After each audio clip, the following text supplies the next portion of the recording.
One of the ways that I like to think about voice and frame it is in terms of identity.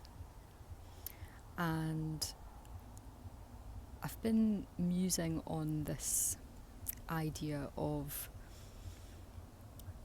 when are we ready to create more space for new identities to emerge, new forms of expression, new ideas, new desires.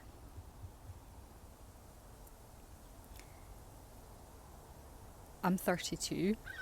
and if I think back historically to certain periods of my life and how tightly I would hold on to a certain idea of, oh, I really love this, and this is always going to be something that I do, or I really love this place, this is always going to be a place that I go to, or I've done this 3 years in a row, therefore I'm going to keep coming back to do this exact same activity at this exact same time every year. And we go through shifts and we go through changes and different stages of development, and our priorities change, our goals shift, our resources go up and down. Our energy and impetus to commit to things that maybe become more challenging than they used to also shifts. And then I think about how much of this internal work around accessing a space which is about cultivating a deeper listening to meet different parts of ourselves, different expressions of voice, different things that are bubbling to the surface, if we allow them to. That there's also something that I've spoken to before, is that there is so much information and noise and distraction in our environments that it can be a real effort to even get to a surface level of dialogue with self, which feels clear and feels really that there's like a deep knowing or understanding of, this is my internal communication coming through, this is my voice, this is my felt sense of where I am, because there's a connection with that message or that information or that particular style of expression, something there that helps you identify that it is uniquely yours and not something that has been regurgitated or that is maybe related to a value system or a narrative or story that you have picked up on somewhere else. So even to get to that point of having surface level connection that feels clear in the current climate is challenging, and therefore having practices and having tools and essentially creating space and cultivating space for there to be an opportunity to work with that reflexive and reflective listening, and to work on this feedback loop where you're continually giving yourself opportunities to check in, to test and to validate and to recognize your own patterns. That feels like so much of the work piece. of my holistic voice work practice, and that can look a lot of different ways, depending on how challenged I feel at the time, in terms of how near or far do I feel in terms of my connection and awareness of this authentic expression that is me. Is it quite easy to reach and therefore requires some quiet space and maybe some breath work and maybe some grounding practice, maybe some journaling? Or is it actually much further away, and does it require a much deeper quality of excavation, using multiple layers, a kind of multifaceted, multi-pronged approach, in the sense that maybe there is some calcification or just debris in the way that is creating a kind of a disruption or a barrier, which makes it feel harder to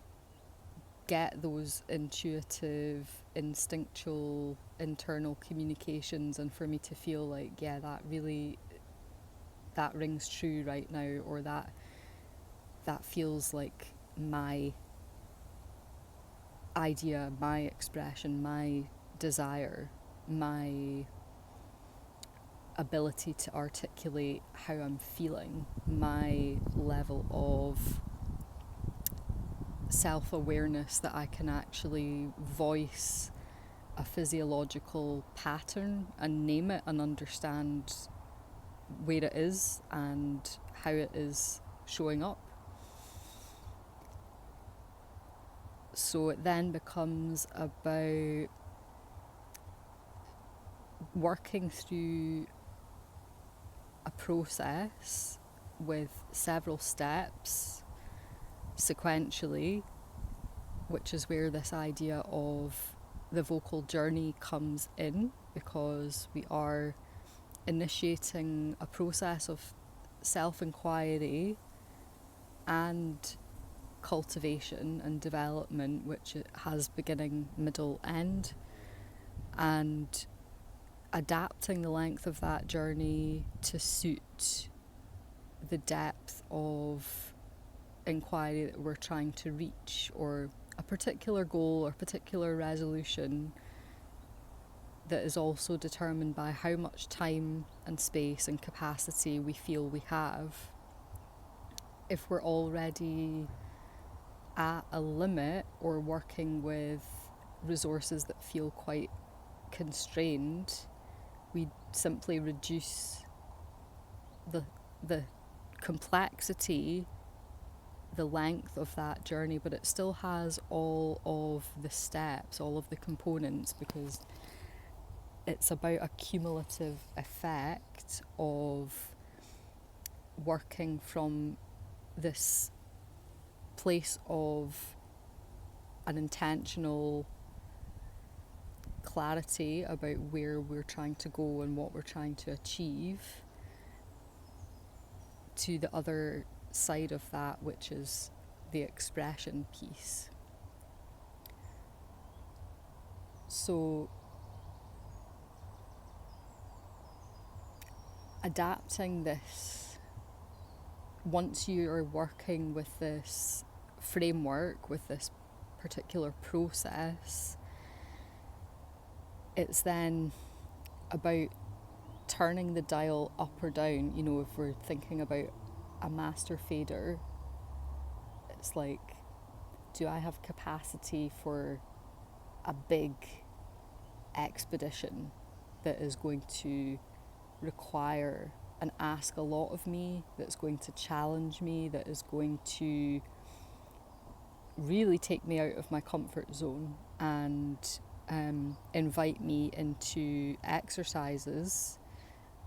to explore, with the particular purpose of helping me to reconnect with and bring greater clarity to that inherent but underlying expression that perhaps has kind of fallen into the background and is not so present and feels distant, or is a light touch sojourn? Is it a gentle exploration of self-inquiry that complements actually the fact that you are maybe really tired, you might even be burnt out, that you are at limited cognitive capacity for whatever reason, that you're physically not in peak health? How can you still go on this journey? How can you still embark on this process in a way that will allow you to follow through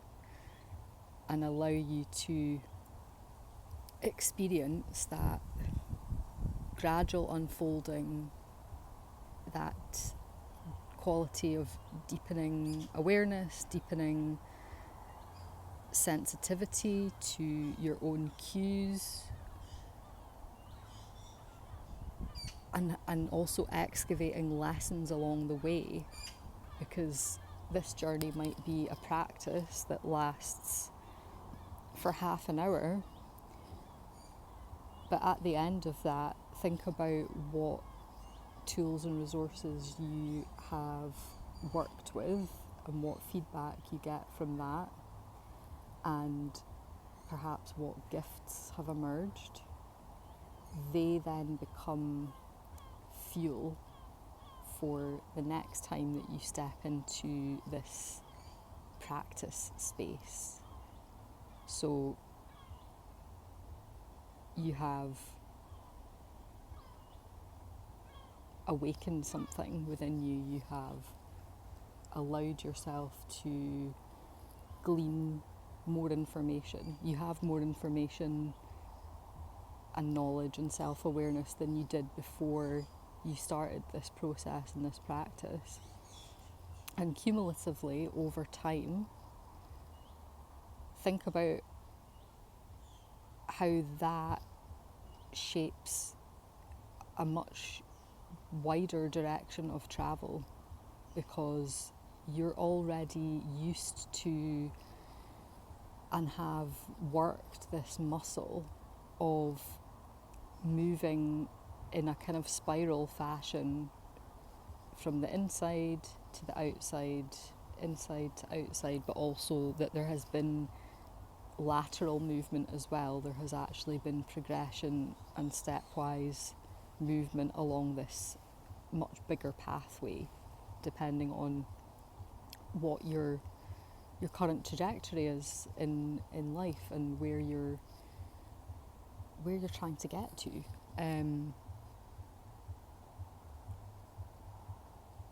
And the commitment piece, that's the bit that takes time, because the more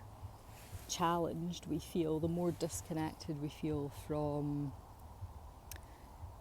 that part of ourselves that really is longing to be expressed,